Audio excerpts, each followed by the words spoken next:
Hello and welcome to the Global Church Project. I'm Graham Hill. Our Tizon was born in the Philippines and raised in the United States. He's engaged in community development, church leadership, advocacy and urban ministry. He's passionate about these things both in Asia and in the US. Our Tizon writes about radical evangelical mission in global and local perspective. He explores missional preaching, and he shows how urban and suburban church partnerships can transform both communities and the church. He shows us what we can learn from Asian American congregations today, and he exhorts us to radical forms of discipleship. I'll turn now to missional preaching. Okay. Sometimes in preaching we think about either preaching to build up the saints or preaching evangelistically for the sake of conversions. But you talk about missional preaching in different kinds of ways, and I wonder whether you could give us a sense of what are the key features of missional preaching. Sure. Let me tell you first why I wrote the book. Yeah, okay. In my office, you'll find a whole side of books that talk about mission, all my mission books over here. And I began to realize that they don't preach very well.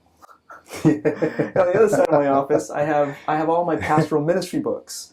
They don't ever talk about mission. And here I am. I have both shelves in my office because I embody both of those things. I'm a pastor. I'm a missionary. I preach. I go and serve the poor and evangelize, etc. Why is there not this bridging of those two worlds of pastoral ministry and mission? And I designed a course, Missional Preaching, couldn't find a text.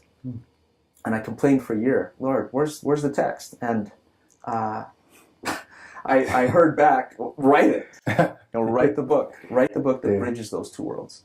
And that's the germ of that book. That was the motivation, the vision for the book, was to try to bridge those two worlds. So as I began to write the book, I began to realize that there are certain themes that should drive missional preaching, including what I call enculturation. I've talked about incarnation already, but enculturation is another word, maybe perhaps a humbler word than incarnation. But to be intercultural, it means to love and immerse oneself in the community in which you're addressing with your words and your actions. That's one. It's preaching for enculturation, and then I identified seven, including that one, seven themes for missional preaching, and I won't talk about each one in detail, but the list would include preaching for enculturation, preaching for the alternative community, because we are a peculiar people.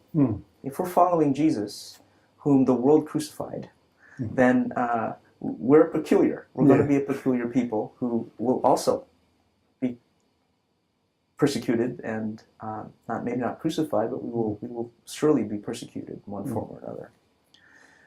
Preaching for holistic transformation, where we can't just look at personal transformation or just look at social transformation. We have to look at both, holistic transformation. I won't get this in order, but preaching for life and peace, where we need to be people of peace and who uphold the dignity of life. We need to preach for justice and reconciliation. We need to preach the universality and uniqueness of Christ in a religiously pluralistic world.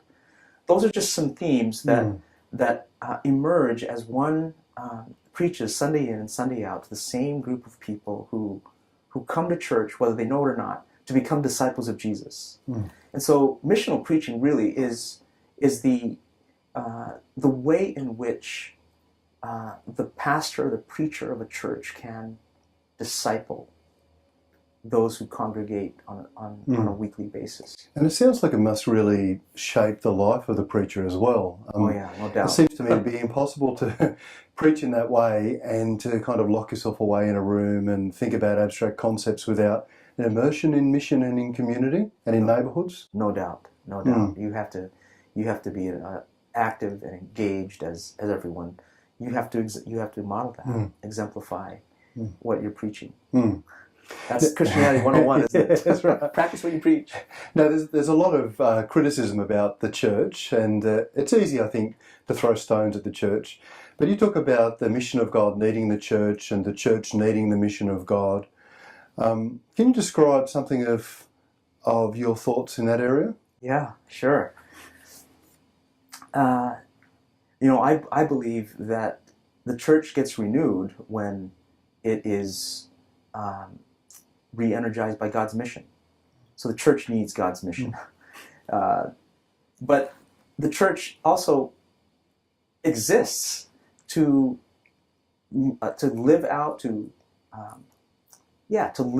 God's vision of God's reign in the world, to live that out in a particular community and beyond. So God invites the church to do God's mission in the world, which is really liberating if you think about it. We don't have to come up with our own mission. You take over a church, you don't have a blank sheet of paper. All right, what are we going to do? No, you exist because God invited us. God breathed life into us and invites us to participate in what God is doing in the world. So God doesn't need the church, but God has invited us to take part in what God is doing. People, God, redeeming, saving, transforming people through people whom God has redeemed and transformed. But if my starting point is the church, we definitely need mission. Without mission, we're not the church. We're something else. We're a club. We're at best a humanitarian group of a humanitarian institution. We can be a large family. Members like each other, get along. They have fun. They do picnics and potlucks.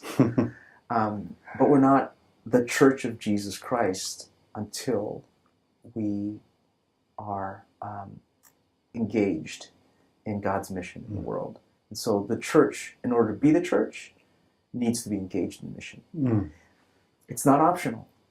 It pains me, and I say this as a pastor. It pains me when, as pastors and boards of churches, when we're tight on money, the first thing that goes is what we're doing outside our walls. That's the first thing that goes. Well, now we got to cut this. It's sort of like the athletics and arts programs of schools when they're tight on budget. That's what goes, right? Well, in churches, many times it's the mission. It's what we do for others, and we forget that that's the very reason we exist. So that's in a nutshell why I think the church needs mission.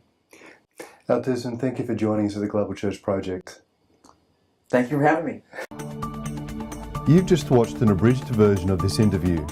For the full interview, plus resources for churches and colleges and universities, please visit www.theglobalchurchproject.com. I look forward to your company next time. From me, goodbye.